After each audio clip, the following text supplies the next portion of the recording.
Algunas escenas de este programa han sido recreadas.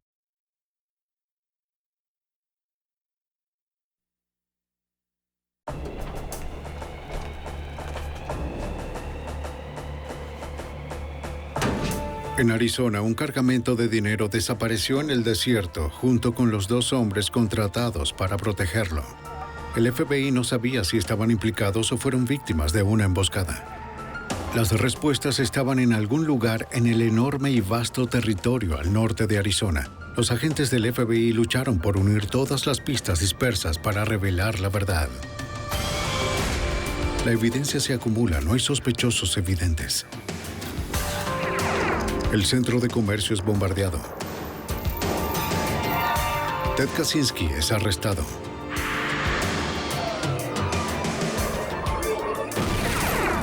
Fugitivo a un prófugo.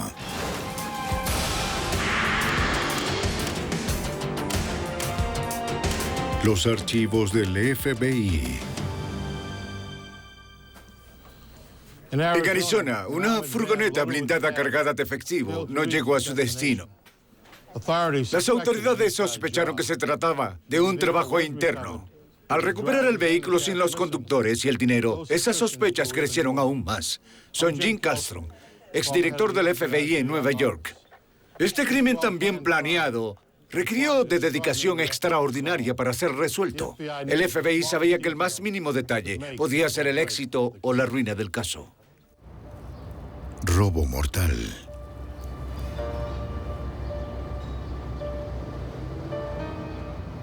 ...24 de mayo de 1977... Phoenix, Arizona. Una compañía de seguridad transfirió $333,000 en efectivo y monedas de su bóveda a una camioneta blindada. Dos guardias de custodia se preparaban para un nuevo día de distribución de efectivo a los bancos de Arizona.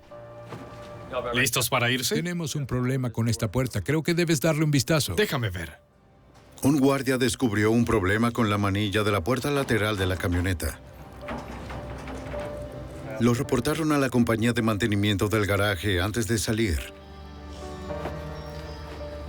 Este retraso dejó a Cecil Newkirk y a Russell Dempsey por una hora más.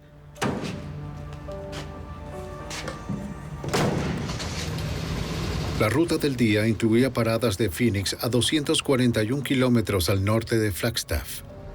Hola, Unidad 26, a Central. Con el retraso iba a ser muy difícil hacer todas las paradas.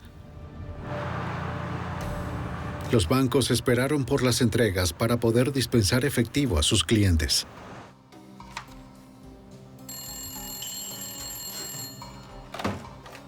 ¿Seguridad?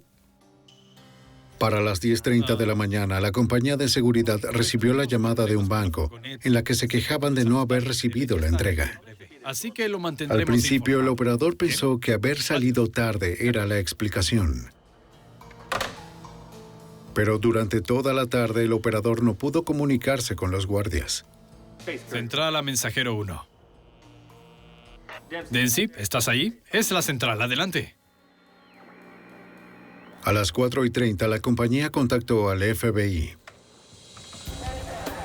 La oficina de Phoenix emitió una alerta para la furgoneta blindada a toda la policía del área. Las autoridades estatales y locales aprovecharon la luz restante del día para buscar el vehículo desaparecido. No encontraron rastro del auto ni de los guardias. El agente especial Steven Chenoweth, quien ahora está retirado de la oficina del FBI en Phoenix, se preguntó si los guardias se habrían robado el dinero.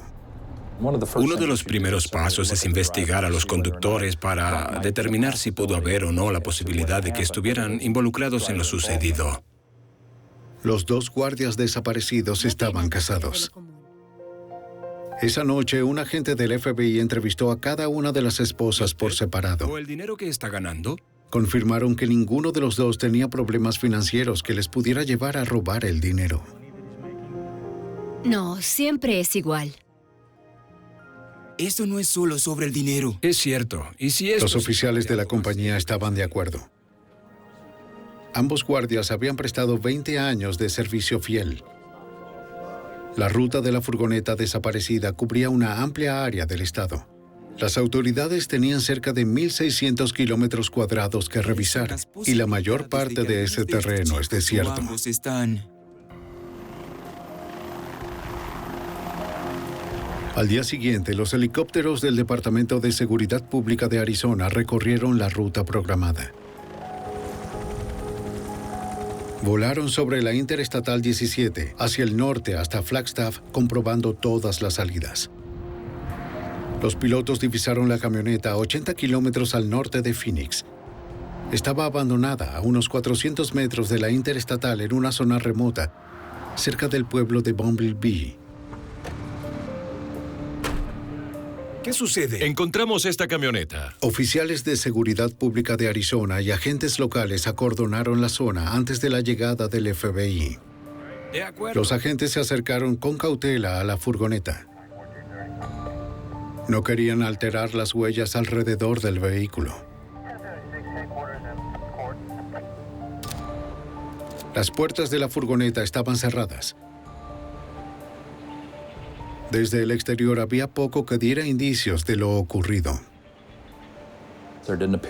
No parecía haber señales de lucha en el interior, pero tuvimos que entrar al vehículo antes de poder iniciar una investigación exhaustiva o análisis del mismo. Y no fue hasta más tarde esa mañana que nos entregaron el juego de llaves de repuesto y pudimos entrar.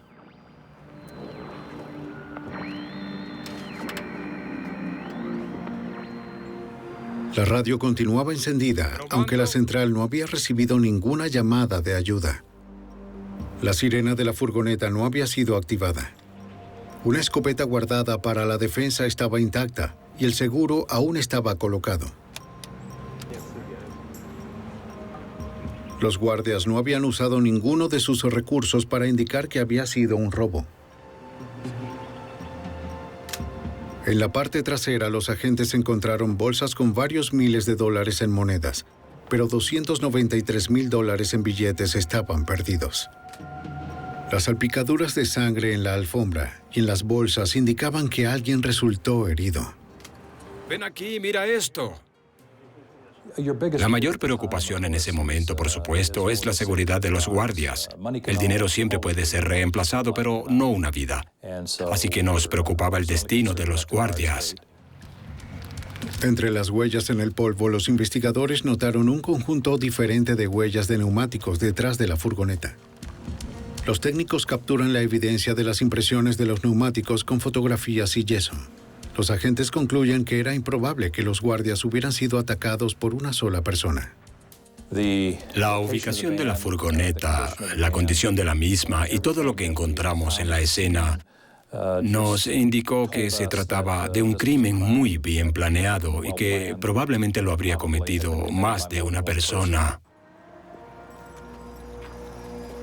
¡Oso! El asistente del alguacil Dale Land del condado de Mojave viene a colaborar con la investigación.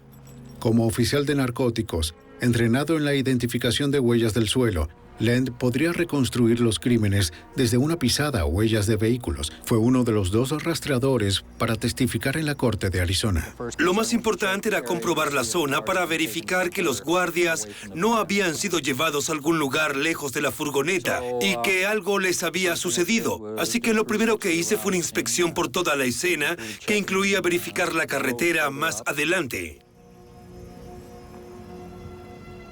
Los guardias no fueron encontrados. Pero en una colina cerca del lugar donde estaba la furgoneta, Len descubrió más rastros de neumáticos y pisadas. Desde esta posición había una visual sin obstrucciones de la interestatal por la cual viajaban los guardias. De vuelta cerca de la camioneta, el asistente del alguacil encontró 2 grupos diferentes de huellas. Basado en sus observaciones, Land concluyó que al menos otro vehículo y 2 perpetradores estaban involucrados. El vehículo descendió, retrocedió y se acercó a la furgoneta. Recogió algo, quizá los guardias o quizá el dinero. Es difícil saberlo, pero diría que fue el dinero, porque había un rastro y no era solo uno. Este es un camino complicado. Al examinar los estratos de las huellas, Lend deduce que un vehículo siguió a la furgoneta desde la interestatal hasta el lugar donde fue abandonada. Las huellas más profundas que retornaban hasta la interestatal indicaban que el vehículo se había ido con más peso del que llegó. Los investigadores creyeron que, vivos o muertos, los guardias fueron secuestrados por los agresores. El FBI acude a los medios de comunicación para solicitar ayuda. Hicimos lo que pudimos para mantener esto en la primera plana de las noticias, de igual manera asegurarnos de que las personas estuvieran al tanto de que buscábamos a estos guardias. Los reportes de los medios generaron llamadas de testigos.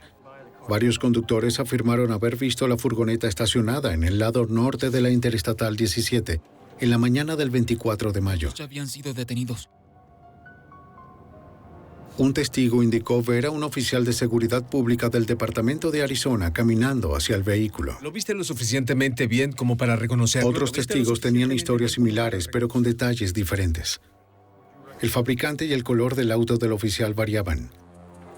En algunos testimonios estaba aparcado frente a la furgoneta, en otros estaba detrás. ¿Dónde es? ¿Seguro? ¿En el mapa? Los agentes contactaron al Departamento de Seguridad Pública de Arizona. Ningún oficial reportó haber detenido una furgoneta blindada en la I-17 esa mañana. En ese momento estaba bastante convencido de que tal vez algo malo le hubiese sucedido a los guardias, que de alguna forma, en algún lugar, los detuvieron, bajaron la guardia y los tomaron prisioneros. Y al no encontrar a los guardias en las inmediaciones, pronto se hizo evidente que quizás fueron llevados contra su voluntad.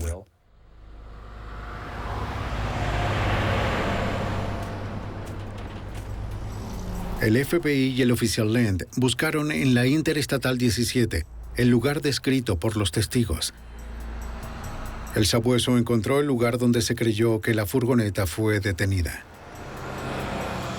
Las marcas eran recientes, tenían un lapso de entre 24 y 48 horas. Se podía ver dónde estaba la puerta, por donde alguien se había bajado, el lugar de las marcas de desgaste en el suelo. Parecía que había habido movimiento.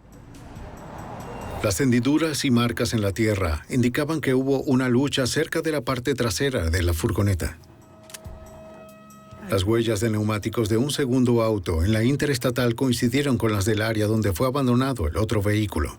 Curiosamente, las mismas huellas fueron encontradas más adelante, justo enfrente donde la camioneta había sido detenida. Varios conductores incluso se sometieron a hipnosis para proporcionar detalles a un dibujante de lo que recordaban. Algunos recordaron que el oficial de la escena llevaba un sombrero. Otros declararon que no lo llevaba, pero ninguno de los bocetos produjo ninguna pista. El FBI había llegado a un callejón sin salida.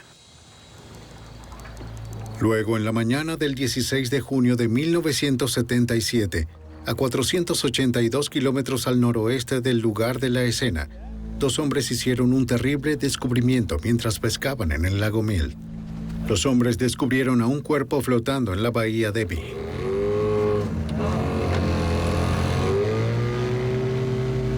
Llamaron al Servicio de Parques Nacionales.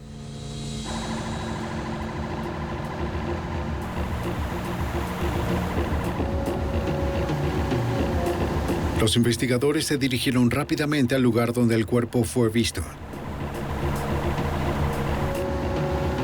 La policía local se unió a los buzos del Servicio de Parques Nacionales.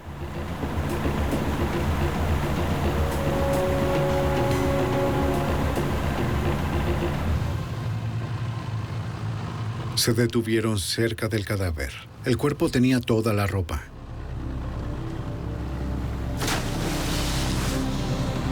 La cabeza y el torso estaban cubiertos con un bolso de lona. Un oficial recuperó una billetera del bolsillo trasero. Tengo una licencia de La conducir. víctima era Russell Dempsey, uno de los guardias desaparecidos. Los buzos registraron el área, pero no pudieron hallar el otro cuerpo. No muy profundo encontraron dos palos de madera unidos por una cuerda. ¡Oigan, chicos! ¿Qué encontraste? ¡Una soga! Muy bien, tráela aquí.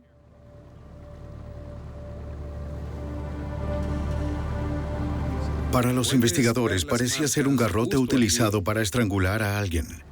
El robo pasó a ser una investigación por homicidio.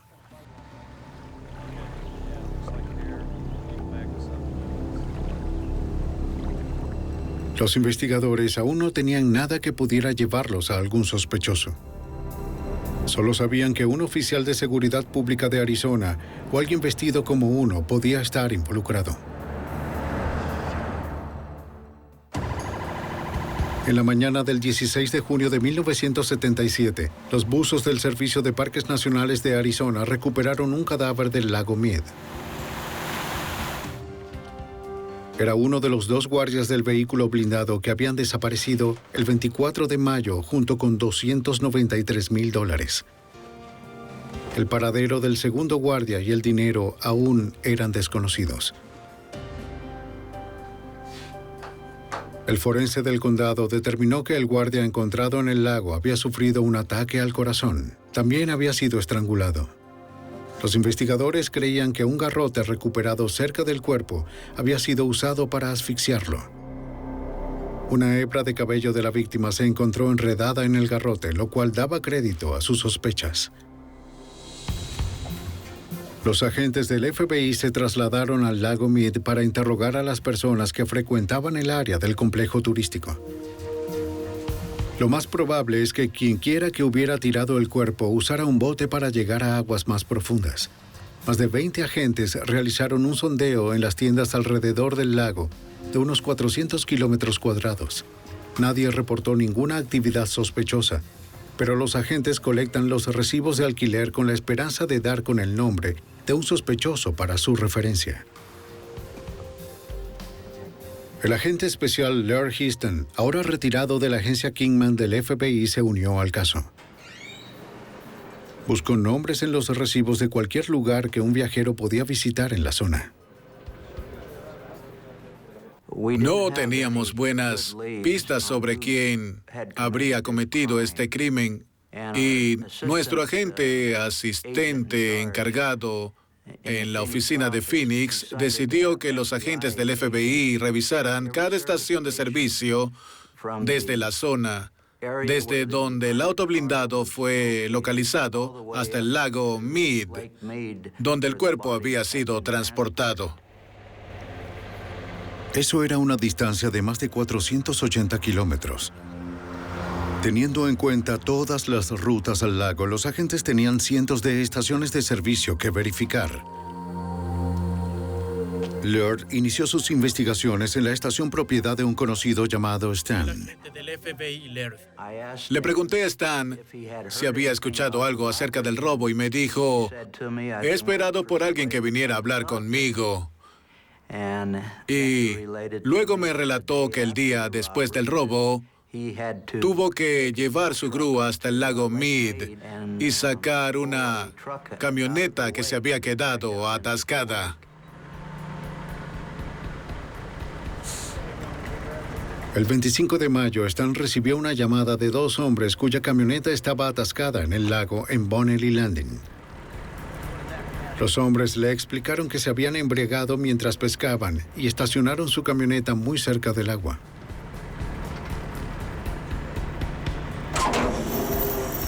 El sujeto explicó que no vio ningún tipo de equipo de pesca en el interior, pero notó huellas de arrastre en el polvo de la plataforma. Parecía que algo pesado había sido arrastrado por atrás.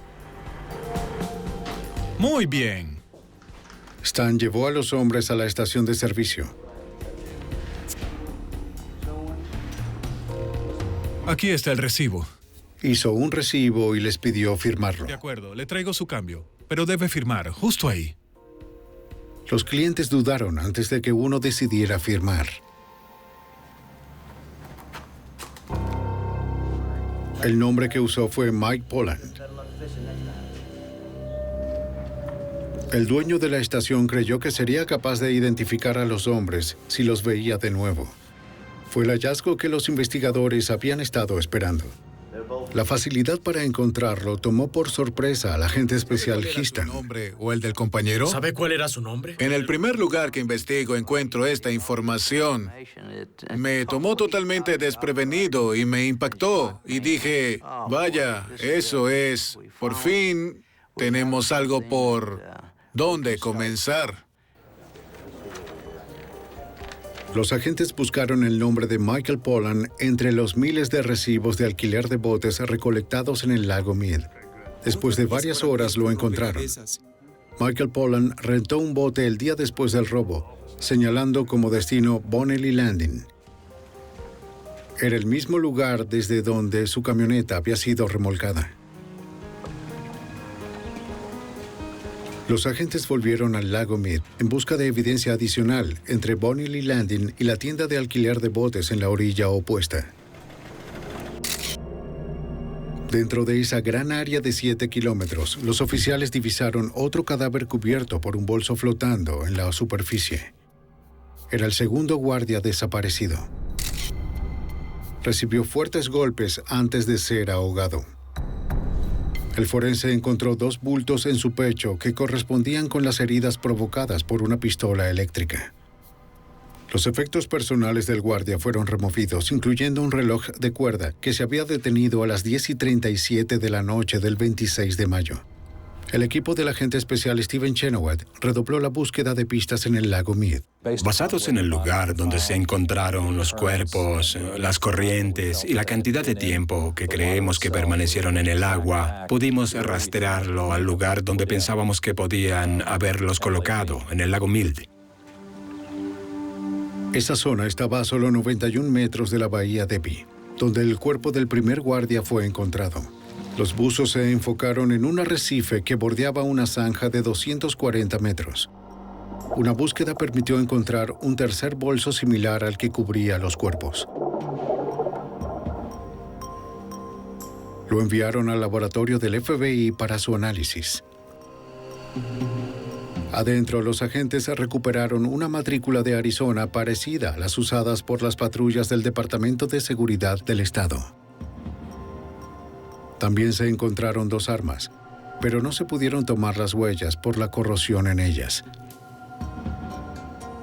Rocas que coincidían con las de Bonnelly Landing habían mantenido el bolso en el fondo. Los forenses también encontraron polvo de hormigón endurecido en el entramado. Buen trabajo. Los agentes se comunicaron con Stan con la esperanza de que el propietario de la estación pudiera identificar a Michael Pollan con la licencia. Tenemos algunas personas que nos gustaría que miraras. Uno de los 2 hombres que lo contrató para remolcar su camioneta de Bonnelly Landing. Tenemos tiempo. De entre 6 fotografías, Stan reconoce el rostro de Michael Pollan. Este de aquí. ¿Este hombre de aquí? El FBI al fin podía confirmar su primer sospechoso. Esperaban que Michael Pollan los guiara al otro sospechoso. En junio de 1977, el FBI estaba tras la pista de los responsables del homicidio de los 2 guardias y del robo de $293,000.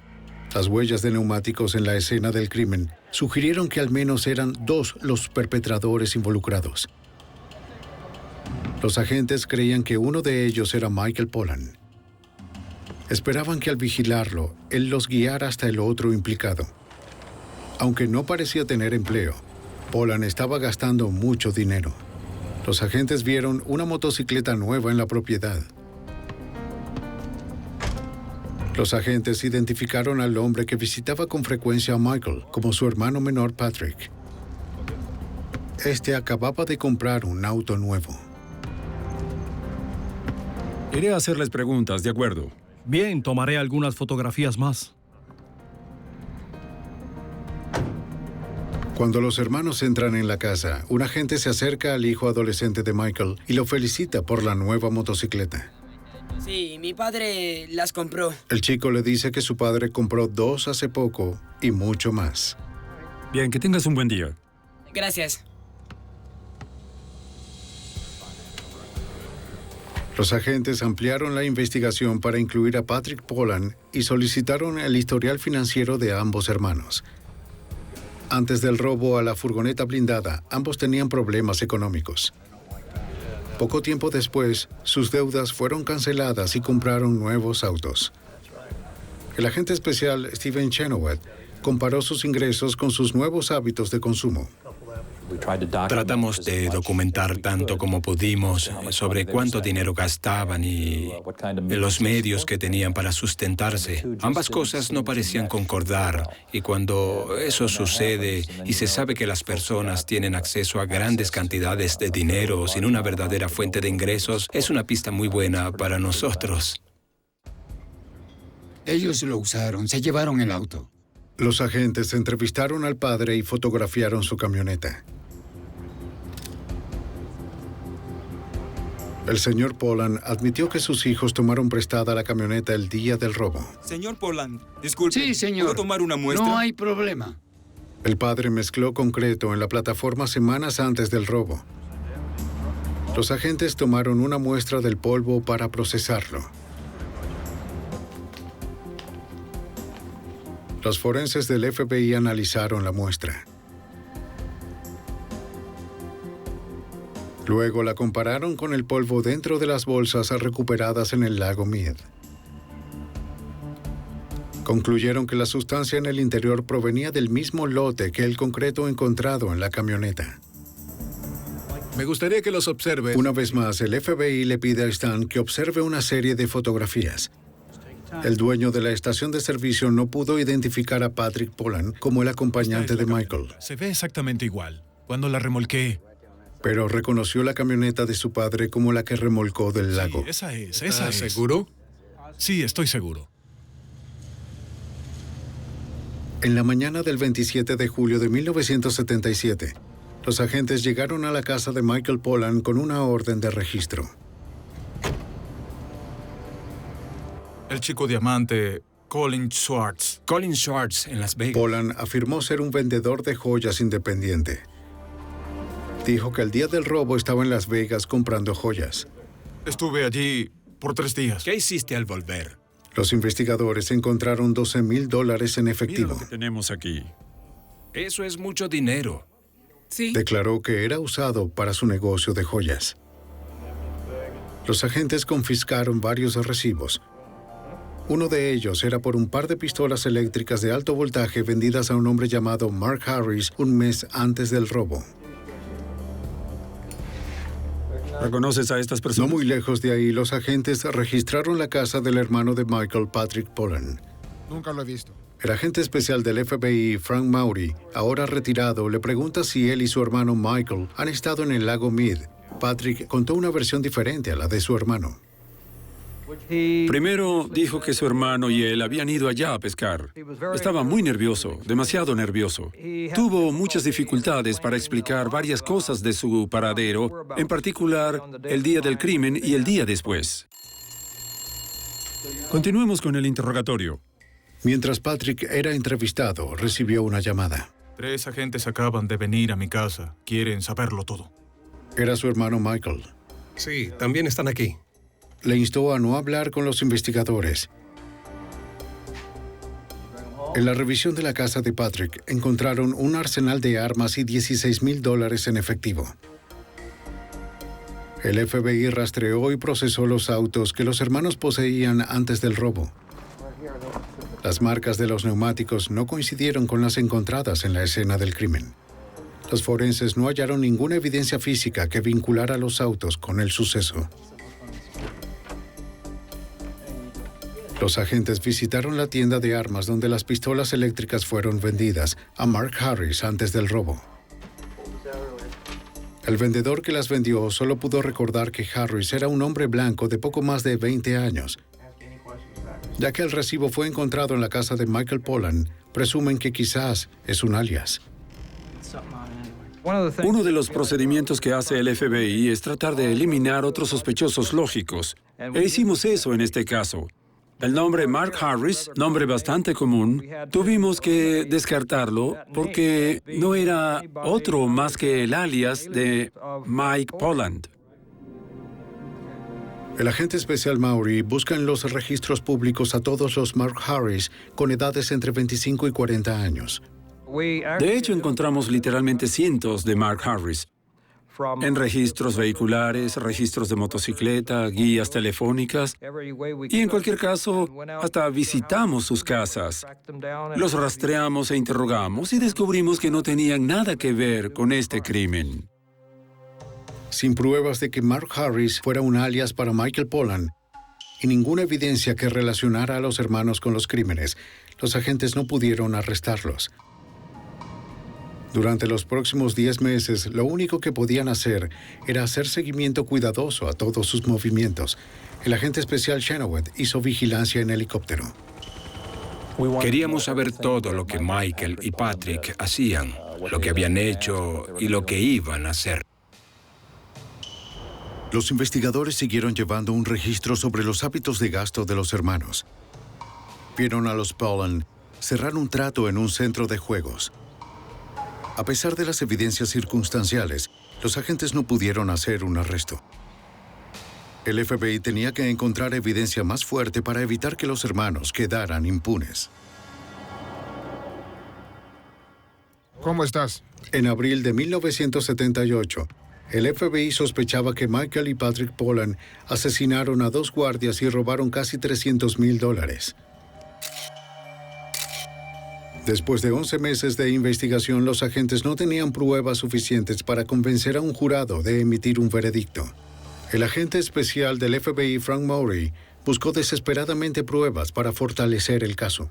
Lo que necesitábamos era evidencia física. No teníamos huellas dactilares, no teníamos buenos testigos oculares, tampoco había partes de evidencia física que pudieran relacionar a Mike y a Pat Pollan con el crimen. El agente se centró en los 3 bolsos de lona recuperados del lago Mead con los cuerpos de los guardias. Verificó en más de 20 lugares en el área de Phoenix, buscando el posible lugar de fabricación. En ninguno reconocieron el trabajo. Nadie podía darme la más mínima pista sobre quién podría hacer un bolso como ese. Algunos incluso dijeron que era probable que no fuera de la ciudad. Me sentí desalentado. El agente visitó la última tienda en su lista y mostró el bolso. El dueño reconoció que pertenecía a su compañía. Era de tamaño personalizado con una costura única que solo hacían algunas de sus costureras. También identificó el cordón que fue ordenado de forma especial, comprado en una compañía de Georgia. Por lo que el dueño sabía su tienda era la única en toda la zona que hacía los bolsos así. Dijo que debía tener en algún lugar de sus registros un recibo, porque alguien entró por esa puerta y dijo, necesito ordenar algunos bolsos de este tamaño, de este ancho, con estas especificaciones. En la oficina del FBI en Phoenix, los agentes revisaron cientos de recibos correspondientes a años de actividad del fabricante. Después de casi una semana, encontraron un recibo por 3 bolsos de lona personalizados de un mes antes del robo. Fueron vendidos a un hombre llamado Mark Harris. ¿Ahí dice Harris? Los agentes habían visto este nombre antes en un recibo por un par de pistolas eléctricas. Meses antes habían encontrado el recibo durante una búsqueda en la casa de Michael Pollan. El FBI estaba más convencido de que Mark Harris era un alias para Michael Pollan. El recibo conectó el alias con los guardias asesinados y el polvo de concreto en la camioneta que los hermanos condujeron coincidió con el que estaba en los bolsos. El 17 de mayo de 1978, después de casi un año de investigación, un jurado federal ejecutó una acusación por homicidio, secuestro y robo contra Michael y Patrick Pollan. Caballeros, estos hombres deberían ser considerados armados y sumamente El FBI peligrosos. sospechaba que los Pollan no se rendirían fácilmente. Ya asesinaron a 2 hombres, por lo que sabemos. Tienes tu plan de ruta, vas a atrapar a Patrick y nosotros Entendido. atraparemos a Mike.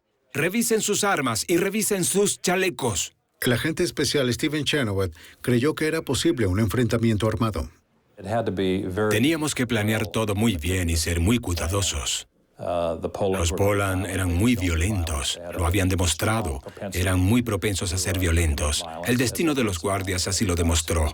Y si de algo estábamos seguros, era que no podíamos arrestarlos mientras estaban en la casa y debíamos esperar que estuvieran alejados de ellas. Este sujeto... Los agentes temían que los sospechosos se atrincheraran en sus casas y comenzaran un tiroteo si descubrían que iban a arrestarlos.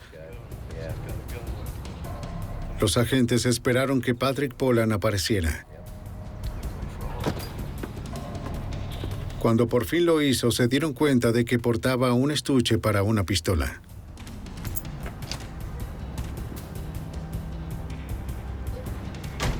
Lo siguieron hasta un lugar seguro para hacer el arresto. El segundo equipo de detención esperó a que Michael Pollan saliera de una oficina de bienes raíces.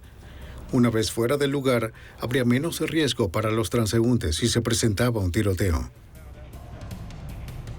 El primer equipo de arresto atrapó a Harris fuera de la sala de juegos. Los agentes lo interceptaron antes de que entrara al edificio. ¡Quieto, quieto! ¡No se mueva! Aléjate, aléjate. Date la vuelta. Date la vuelta. Nos identificamos, aunque ya me conocía por las visitas anteriores. Le dije que había llegado la hora y que teníamos órdenes para arrestarlo. Se rindió sin ningún problema. Estaba armado, tenía una Magnum 44 y otro par de armas en su auto, pero no hizo el más mínimo esfuerzo para utilizarlas. Los agentes comunicaron por radio al otro equipo que Patrick había sido atrapado.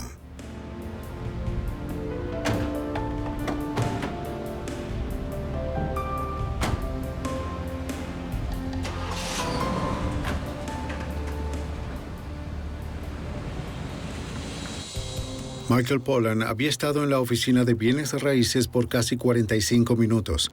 Los agentes temían que de alguna forma se hubiese enterado de la detención de Patrick y que estuviera preparándose para una confrontación armada. Decidieron arriesgarse entrando al edificio. ¡Agentes federales! ¡Policía, quietos! Mike Pollan está bajo arresto. Debe colocar sus manos atrás. El sospechoso de homicidio se rindió sin incidentes. El Estado le proporcionará uno. ¿Entiende lo que digo? Michael Pollan se negó a contestar las preguntas. Le insistió a su hermano que hiciera lo mismo. Quítate el sombrero. Ninguna huella dactilar conectó a los hermanos con los guardias asesinados o la furgoneta robada. Michael estaba seguro de que el caso del FBI era débil. Ponga sus huellas aquí. En casos como este, hay un punto de encuentro y ese punto se relaciona con el gobierno federal en cuanto al robo de la furgoneta, pero también teníamos un caso de homicidio que recayó sobre las autoridades estatales. Las autoridades consideraron su mejor estrategia para un juicio exitoso. Los fiscales estatales y federales decidieron dividir los cargos. Los Pollan fueron a juicio en un tribunal federal por los cargos de robo y secuestro. Basándose en las pruebas circunstanciales reunidas, un jurado federal encontró a los hermanos culpables de los cargos el 15 de febrero de 1979. Fueron sentenciados a 100 años. Eran dos guardias muy trabajadores y leales a la compañía. Ambos habían trabajado cerca de 20 años para ellos. De hecho, estaban a pocas semanas para su retiro. Eran hombres familiares, buenos, religiosos, hombres que habían dedicado mucho tiempo, esfuerzo y lealtad a esta compañía. Y en la víspera de su retiro, fueron asesinados. En noviembre de 1979, un jurado del estado de Arizona emitió el veredicto de culpabilidad por asesinato. El juez condenó a los hermanos a pena de muerte. Los Pollan apelaron su condena. La Corte Suprema de Arizona descubrió que el testimonio de un testigo hipnotizado y la evidencia de la pistola eléctrica no habían sido utilizados. También encontraron que el jurado había deliberado inapropiadamente el juicio federal. Las condenas del Estado por homicidio fueron revocadas. Hola. Sí, lo estamos Aunque los ahora. agentes estaban seguros de que los hermanos habían asesinado brutalmente a los guardias, los fiscales del Estado no buscarían un nuevo juicio. Debido a las leyes de libertad condicional en ese momento, Michael y Patrick Pollan serían elegibles para la libertad condicional en menos de 7 años.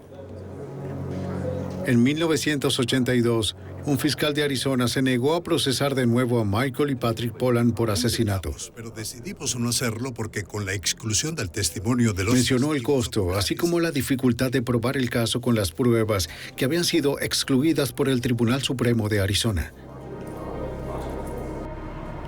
El abogado norteamericano Melvin McDonald estaba indignado de que los hermanos Pollan pudieran salirse con la suya. Había seguido el caso por los medios de comunicación y nunca soñé con que desempeñaría ningún papel en el caso hasta 1982, cuando se hizo evidente que esto no se iba a detener a menos de que alguien interviniera. Llamé al fiscal del condado y me ofrecí para tomar el caso. Por primera vez en la historia, un abogado americano fue sustituido como acusador en el estado de Arizona. McDonald tuvo que reabrir el caso, algo que muchos consideraban imposible de intentar.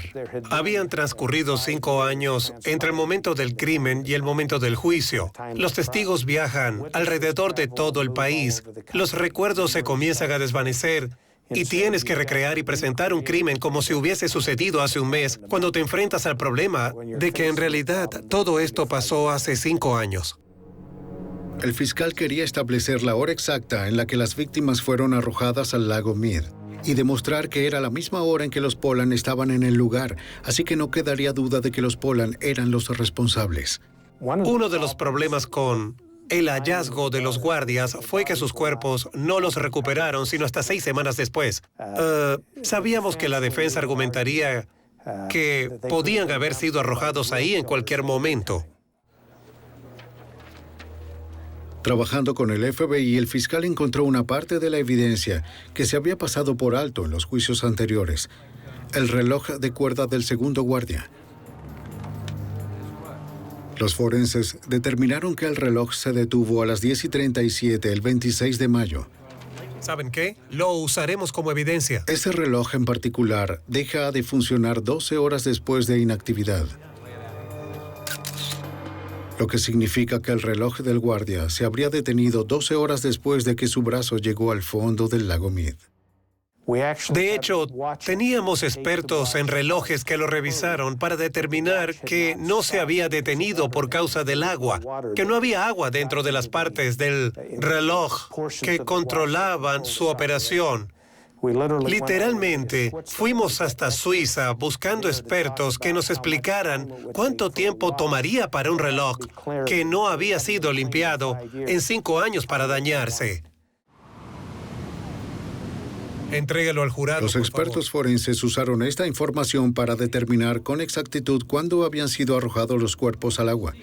Su estimación coincidía exactamente con el momento en que el FBI estableció que los Pollan estaban en el lago sacando su camioneta remolcada. El fiscal explicó que los hermanos habían estado allí para deshacerse de los cadáveres. Para añadir drama, le dije al jurado que mientras el señor Newkirk estaba muerto, les hablaba desde la tumba, les pedía que miraran su reloj porque les enviaba un mensaje a través de él. Después de 3 horas de deliberación, el jurado quedó convencido. ¿Se pueden poner de pie los acusados?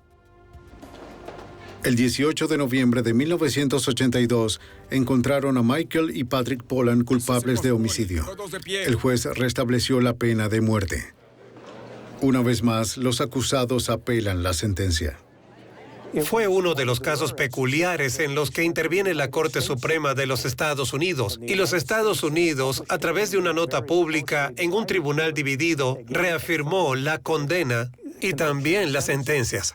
¿Cómo está la situación? Sin nada que perder, Patrick Pollan acordó decirle a los investigadores y a las familias de las víctimas todo lo que ocurrió.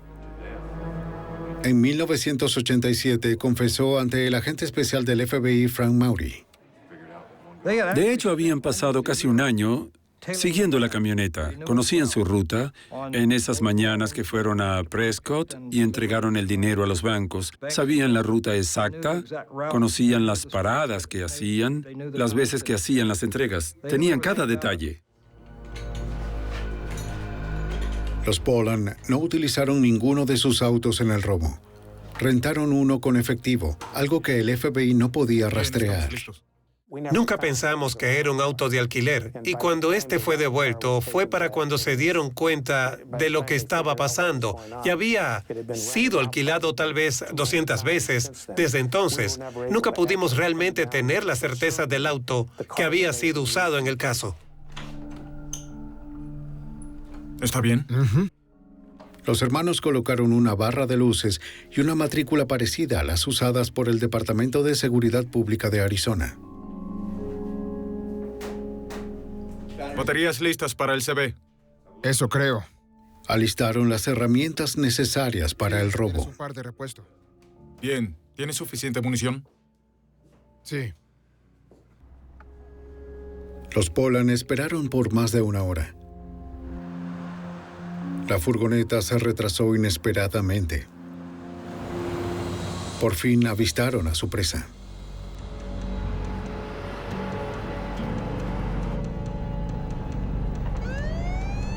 Patrick conducía el vehículo modificado mientras Michael se escondía debajo del tablero. Detuvieron la furgoneta con el pretexto de exceso de velocidad.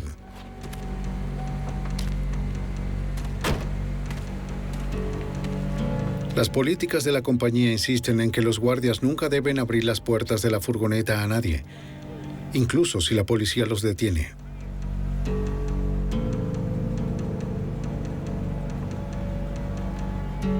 Patrick ordenó al conductor que saliera del auto.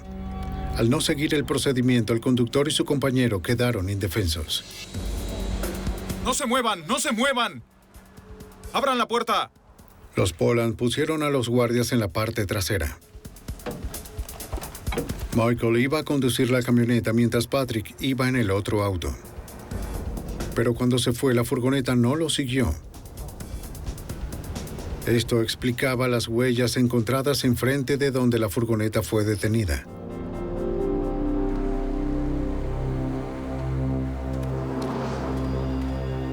Para cuando Patrick llegó a la parte trasera de la camioneta, Michael golpeaba a los guardias. ¿Qué haces? Se cree muy inteligente.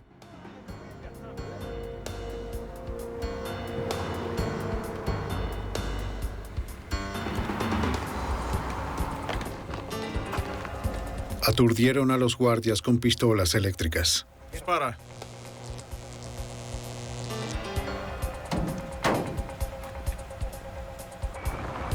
Los hermanos condujeron los vehículos al desierto cerca del pueblo de Bumblebee.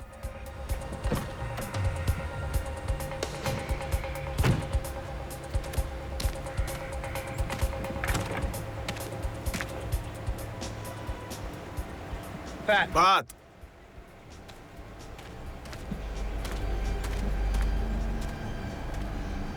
Uno de los guardias parecía como si hubiera muerto por la golpiza.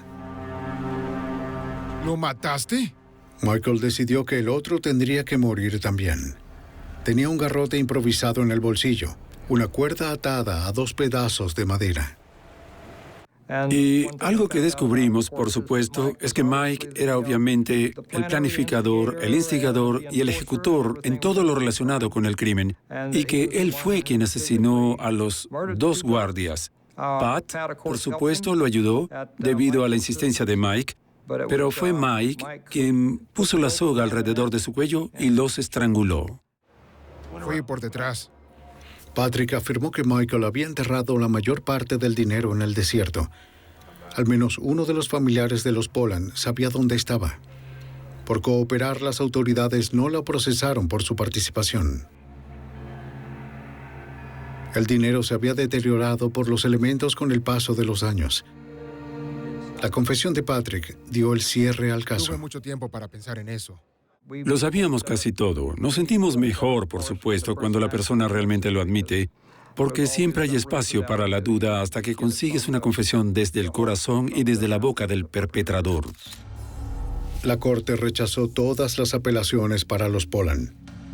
El estado de Arizona finalmente administró la inyección letal a Michael Polan el 16 de junio de 1999. Después de que todas las peticiones de clemencia fueran negadas, Patrick Pollan fue ejecutado 9 meses más tarde, el 15 de marzo del año 2000.